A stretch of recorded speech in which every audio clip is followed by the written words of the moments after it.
Welcome back to the Hard Truth Distilling Company studios on this Tuesday.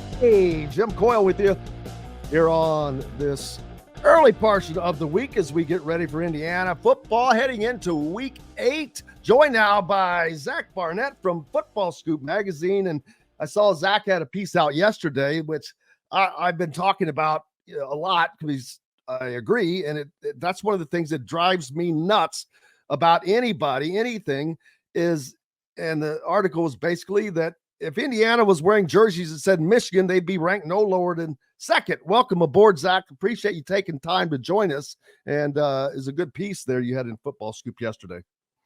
Thank you. And just to be clear, I vote in the FWA NFF Super 16 poll. And Indiana was not second on my ballot. I'd seen noticed how dominant this team has been, but hadn't really dived into the data until I wrote that yesterday. So I'm just as guilty as everyone else for underrating this Indiana team based on brand bias. Well, it's easy to do. I mean, we're talking about the losingest program in the history of Division I football. There's no way that anybody is going to come in and turn that program around, especially in 1 year, even in the this era of college athletics. But unfortunately, it's happened, people, or not unfortunately, unfortunately for those who don't believe. But the amazing thing about this, Zach, is who he's done it with. Everybody keeps talking about the transfers. These are all mid-major transfers. They've got 44 players on their roster that had 0-star rankings coming out of high school. So they're not doing this on the backs of these elite players. They're doing it with players that fit in his system, and Curt Cignetti values production over potential. That's one of his things he says all the time, and he's getting that from every guy he's put out there. Yeah, and we have to first acknowledge that Curt Cignetti was a great hire, but if this hire had been made 3-4 years ago, we would not be seeing the results we're seeing so far. No. And for him to, I mean, college football has become AAU basketball and college basketball in a way where you're not just hiring a coach, you could basically just take an entire pro team with you. And he's done that, bringing his entire James Madison staff with him. Much of those players has undoubtedly jump-started Indiana football in a way that would not have happened years ago. But then bringing in guys like Curtis Rourke was a great move. And I wrote about earlier this year how so many high-profile transfer quarterbacks have not panned out, whether that's due to the quarterback joining an infrastructure that's not set up for him to succeed, or the quarterback like at Florida State, DJ Uiagalelei, a quarterback that was highly rated out of high school but just has not been that great, or a combination of the two. The instant success we've seen out of transfer quarterbacks so far is pretty much limited to Cam Ward at Miami, Curtis Rourke at Indiana. Both those guys had won before at other stops and were highly experienced and joined ecosystems that were set up for them to succeed as well. It's kind of ironic. This has nothing to do with this team, but Indiana's last 4 quarterbacks three of them are starting in other places. At least Jack Tuttle was starting at Michigan, but you've got Connor Bazelak is he at Cincinnati, and then Brendan Sorsby's at Cincinnati, and Bazelak is at Bowling Green starting there. And then Michael Penix, of course, with the Falcons not starting, of course. But so they've had the talent, but it's not all been put together.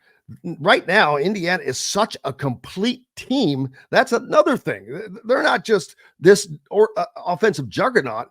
They're a defensive sponge. They did what everyone expected Nebraska to do last Saturday. They shut Nebraska down, 70 yards rushing, 7 points on the day, 3 interceptions. I don't know. I can't remember how many sacks. So it was Indiana's defense who maybe took a little umbrage at all the talk that Nebraska was getting and said, hey, we're a top 10 defense here. We're not giving up that many points a game. Well, meanwhile, while Indiana is scoring 48 points a game. I don't care who you're playing.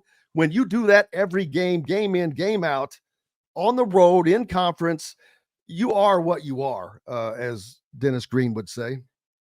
Yeah, they're top 5 pretty much across the board, scoring, yards per play, top 5 in a bunch of different metrics that combine offense and defense. They're first in the country net available yards, I think top 5 in net yards per play. So they're dominating down and down on both sides of the ball. We have to, though, acknowledge that Indiana has not yet played a great offense. Nebraska's defense was highly respected, which Indiana went out and shredded. The offense is still very much a work in progress. So they've played great ball against what the best offense they've played so far this season is probably UCLA, Maryland. Not a great offense they've played so far. The flip side of that coin is outside of Ohio State, what great offense are they going to play this season? I suspect we're going to get there later on in this conversation. But if you go out there and you don't even beating Ohio State would be great. Playing well against them is almost just as valuable. If you take care of everyone else, you're 11-1, you're in the playoff. Well, that's I had that belief for a long time, but I also had the belief that there are going to be at least 4 Big Ten teams that are 11-1 and better. One of them might end up undefeated. I don't know. Oregon could go unscathed. Ohio State and Penn State play in 2 weeks, so somebody's getting a loss there. And if it's Penn State, then now you've got another one of those teams that have a loss. Indiana, I think Indiana needs Ohio State to beat Penn State and then to beat Ohio State. I think they go 11-1 with a loss to Ohio State. And if Ohio State beats Penn State just because of what's on the chest again, that's going to hurt Indiana. I don't know. Do you think that the Big Ten could get 4 teams in? I think the biggest thing the Big Ten has going for it is how much parity is in the SEC right now. Georgia clearly established themselves as the best team in the conference, but they've already taken on a loss. Alabama's lost twice. They're going to continue losing. LSU took a loss in non-conference. Texas A&M took a loss in non-conference. They're playing each other this week. One of those is going to take on their second loss. Tennessee, Texas, Ole Miss, those programs, really good teams, not a great team, not a imperfect team. I think we're going to see more 11-1 teams emerge from the Big Ten than we are the SEC. And then there's Notre Dame, that other team in the state of Indiana that is hanging around, which that still amazes me, even though it says Notre Dame on their jersey. Dude, they lost at home to Northern Illinois, and there is nothing going to make me or anybody else forget that. The difference between Indiana and Notre Dame, assuming they're both 11-1, let's just say Indiana loses to Ohio State and wins out. Indiana's loss will be infinitely more forgivable than Notre Dame's, but Notre Dame will have more quality wins than Indiana would. Texas A&M on the road, that's aged really well. Army and Navy are playing extremely good football. They get both of those teams at neutral sites. USC's fallen off. Louisville's still a good team. That's more meat on the bone than Indiana's going to have. So if I'm Indiana, I'm rooting for Notre Dame to take on another loss. Yeah, it's going to be there's a lot to be settled yet because we're just over halfway part of the season with most teams having 5 games yet to play. Some have 6 yet to play. But Indiana's schedule definitely continues to get a little more difficult. Washington this week, and then they go on the road to Michigan, a mid-level Michigan State team, but you're still on the road at an 80,000-seat stadium. That's something that they have not encountered yet this year, a crowd of that size. Then you have the Michigan Wolverines come home, and Michigan is just not what people expected. Ironically, Indiana will play both teams that played in the national championship game. Out of 3 weeks, they'll play 2 of them, which is just ironic. But then they have a bye before they take on Ohio State. The key there is Curt Cignetti is now 7-1 coming off of bye weeks. The Nebraska game came off of a bye week. They looked really sharp in that game and eviscerated Nebraska. I don't know what that does to the Ohio State game. Plus, that Ohio State game comes a week before they play Michigan, which I don't know how much. I think that they're going to be focusing more on Indiana than Michigan this year, which is also a big change. Oh, undoubtedly. Michigan is falling apart right before our eyes. The biggest thing Indiana is going to have going for them going into that Ohio State game is they're going to obviously respect Ohio State, but they're not going to fear Ohio State. And even in college football, so many games are won and lost before the opening kickoff is even kicked, just due to mindset and human nature. And Curt Cignetti has not backed down from one single thing since he's got there. He's certainly not going to back down from Ohio State. This is not going to be your typical Indiana-Ohio State game. They're not going to fear those silver helmets in any way. And as Oregon showed, if you can pass protect against this Ohio State defense, you can beat those guys down the field. Now, Oregon has maybe the fastest wide receiver group in the country in Tez Johnson and Evan Stewart. I'm not going to say Indiana's wide receivers are as good as Oregon's, but that defensive line has shown to not be as good as their paper, so to speak. So if Indiana can hold up against them, and then Ohio State has struggled in close games in the fourth quarter, going back years now. So if you can hold up and get them into a fourth quarter game, you're going to have a chance to win. Yeah, I think the last time Indiana won in Columbus, that's like 1987 or 6. So they have a something to vanquish there, but that's something that is possible now. Again, all of that stuff in the past is that now. It's in the past. So college football has become such a great thing to watch. The parity across the board is awesome.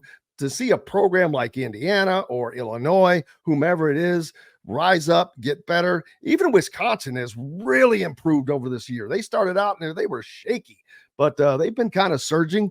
But I've loved to see the parity. Look where USC and UCLA are. Man, they've been kicked down to the bottom. So this sport is, I hate the transfer portal when you can go at any time. Indiana lost another receiver yesterday, as a matter of fact, and it had only played 4 games. EJ Walker, I think it was. But that part I hate, and they've got to get a handle on that. But other than that, I love what I'm seeing. Well, I mean, that's the rub, isn't it? Is that college football has come so far. I mean, it wasn't all that long ago that it seemed like every year we had a 14 playoff, and it was Alabama, Clemson, Oklahoma, and then most likely Ohio State. And Ohio State's still elite. Where are those other 3 programs? They've all fallen off a bit.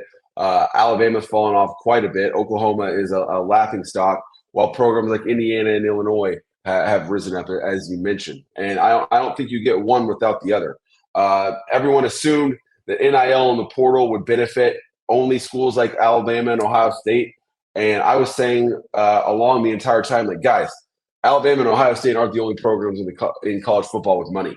And the ultimate currency is playing time. And if you can go somewhere like in Indiana, like an Arkansas, and get on the field, you're gonna go do that. So no one is out there going to defend NIL in the portal and say, yeah, I love the way this system works right now, don't change it. Obviously there's problems, but the net for the entire sport is that it's made college football a lot more equal. It's leveled the playing field, and it's made the sport better. Absolutely. Zach Barnett from Football Scoop. Thank you, sir. I really appreciate you. Thank you for having me.